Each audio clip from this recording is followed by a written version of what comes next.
돈을 모아야겠다고 생각을 했는데 돈을 잘 모으지 못하시는 분, 열심히 모은다고 하는데 막상 보니 모은 돈이 별로 없다고 생각이 드시는 분 많으실 거예요. 그러면서 내가 지금까지 뭐 했지? 하는 생각과 나만 뒤처진 것 같다는 생각이 들게 됩니다. 그래서 내가 돈을 또 많이 썼나? 하고 생각해보면 그렇지도 않습니다. 진짜 필요한 것만 산 것 같고 크게 사치를 부린 것도 아닌 것 같은데 내 통장을 보면 생각보단 적은 돈이 있는 상황 다들 공감하실 거예요. 부자가 되기 위해서는 잘 버는 것도 중요하지만 내가 번 돈을 지키는 것도 굉장히 중요합니다. 그래서 23년 새해가 되면서 이제부터라도 돈을 잘 모아보자 라는 생각이 드신 경우가 많으실 거라고 생각합니다. 그렇다면 다음에 나오는 5가지에 내가 해당하는지 한번 확인해 보세요. 만약 내가 이 5가지에 해당한다고 하더라도 지금부터 함께 소개해드리는 해결 방법만 알고 계신다면 앞으로 여러분은 돈을 잘 모으실 수 있게 될 것입니다. 돈을 모으지 못하는 사람의 특징은 무엇일까요? 먼저 첫 번째는 내가 얼마를 쓰는지 모른다 하는 경우입니다. 제가 이 특징은 친구들과 대화를 하면서 알게 되었는데요. 친구들과 이야기를 하다 보니 한 달 동안 얼마를 쓰는지 모르는 경우가 굉장히 많더라고요. 얼마 전 친구들이랑 한 달 생활비를 얼마를 쓰고 있는지 이야기를 하는데 나는 얼마 쓰는지 정확하게 모르는데? 라고 이야기를 하는 친구들이 있었습니다. 당장 생활하는데 어려움이 없는데 한 달에 얼만큼을 쓰는지 왜 알아야 해? 라고 생각하실 수도 있습니다. 그러다가 목돈이 필요한 순간에 딱 통장을 열었는데 그 통장에 생각한 만큼 돈이 없을 가능성이 매우 큽니다. 월급은 정해져 있기 때문에 내가 기준을 정해놓지 않고 소비를 하다 보면 돈을 모으는 속도가 느릴 수밖에 없습니다. 잠시 영상을 멈추고 지금쯤 내가 얼마를 모았겠다 하고 예상을 한 다음 내 통장을 한번 확인해 보세요. 내가 예상 금액과 실제로 모아진 금액이 맞지 않는다면 지금 바로 이 방법을 사용해 보세요.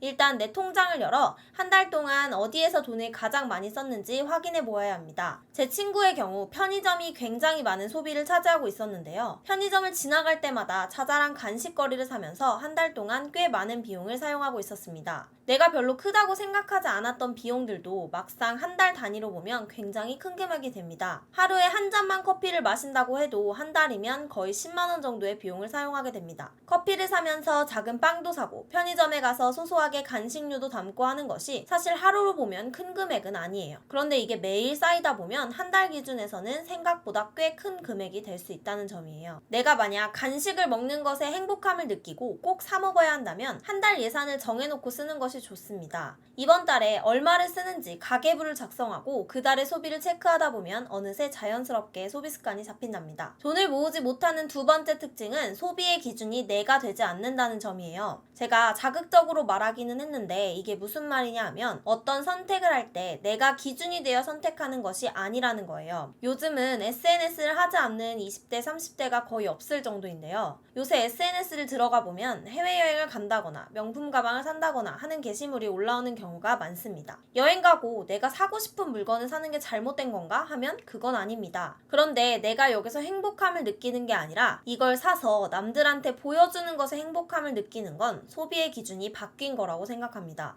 내가 행복하고 즐거움을 느끼는 것과 남들이 보는 나에 대해 행복함을 느끼는 것은 굉장히 다르다는 건데요. 저는 여행을 가고 거기서 맛있는 것도 먹고 예쁜 풍경을 보는 것에 행복을 느껴요. 그런데 이걸 굳이 남들에게 보여주지 않아도 제 스스로 여기서 행복을 느꼈기 때문에 인스타에 올리거나 SNS에 따로 올리지는 않는데요. 내가 원래는 저렴한 가격의 해외여행을 가려고 했는데 다른 친구들을 보고 비용이 더 많이 들어가는 여행을 가는 경우 SNS에 사람들이 비싼 호텔에 가는 것을 보고 내 계획을 변경하는 것 이런 것들이 내 자신에 대한 행복보단 남들에게 보여지는 행복에 보다 초점이 맞춰져 있는 것 같아요. 소비를 아예 하지 말라는 것이 아니라 내가 생각하는 기준에 있어 건강한 소비를 하는 것이 좋다고 생각합니다. 내가 어떤 부분에서 행복감을 느끼는지 생각해보고 그 부분에 있어 더 투자를 한다면 이게 진짜 건강한 소비가 아닐까 합니다. 특징 세 번째는 모든 것을 절약하려고 하는 경우입니다. 절약하는 건 좋은 거 아닌가? 이게 왜 잘못된 거지? 라고 생각하시는 분들 많으실 텐데요. 사실 돈을 잘 모으고 부자가 되기 위해서 필수적인 조건은 절약을 해서 돈을 모으는 거예요. 그런데 여기서 잘못된 절약이 있습니다. 이게 뭐냐면 내가 반드시 돈을 써야 하는 곳에서도 절약을 하는 것이에요.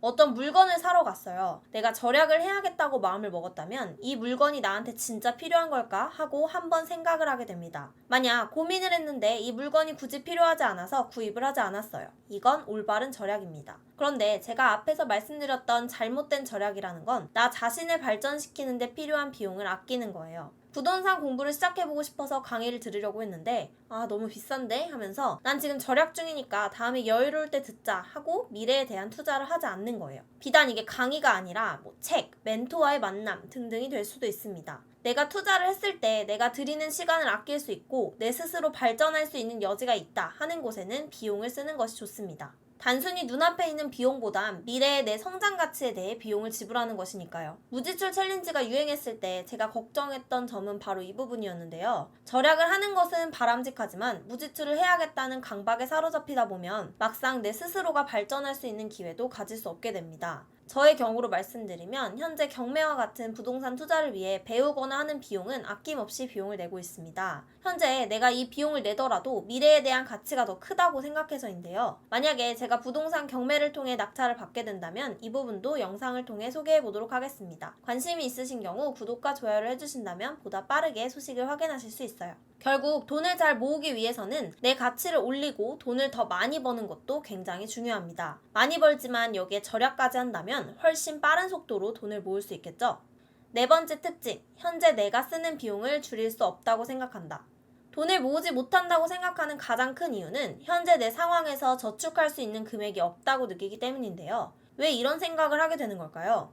그건 내가 현재 고정적으로 나가고 있는 지출을 절대 줄일 수 없다고 생각하기 때문입니다. 물론 정말 아끼고 아껴서 이 이상으로 돈을 안 쓸 수 없다 하는 경우도 있습니다.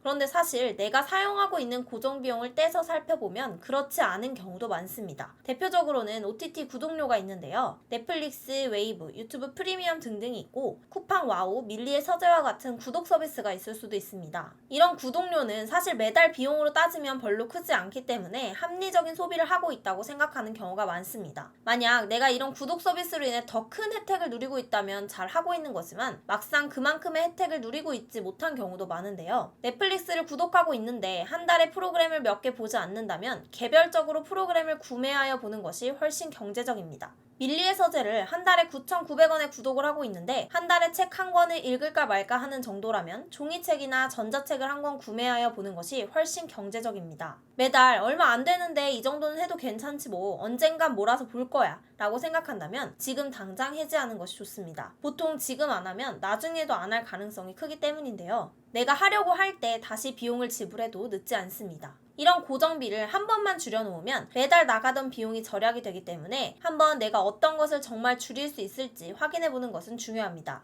핸드폰 요금을 알뜰폰으로 변경하여 요금을 줄이는 것도 하나의 방법이 될 수 있겠죠. 마지막 다섯 번째 특징, 돈을 모으는 목적이 명확하지 않다. 이 특징은 제가 정말 강조드리고 싶었던 것인데요. 돈을 모을 때에 있어 명확한 목적의식을 갖고 있지 않으면 사실 큰 동기부여가 되지 않습니다. 다른 사람들이 1억을 모았다던데 나도 해볼까 하는 마음으로 시작하면 막상 1억을 모았을 때 기쁨보단 허무함이 들 수 있습니다. 내가 돈을 모으는 것에 목적이 있다는 것은 그 목표를 이루어냈을 때 그만큼의 성취감도 뒤따라오게 되는데요. 내가 목적이 없이 돈을 모으게 된다면 모으는 과정에서 힘이 들거나 어려움이 들 때 포기하고 싶다는 생각이 더 크게 들 수 있습니다.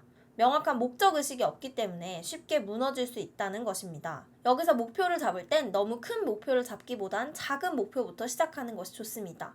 처음부터 너무 큰 목표로 1억을 모아야겠어 하면 목표가 이루어질 때까지 오랜 시간이 걸려 쉽게 흥미가 생기지 않습니다. 따라서 맨 처음 시작할 땐 큰 돈을 목표로 잡기보단 작은 돈이라도 내가 생각하는 명확한 목적성을 가지고 있는 것이 좋습니다.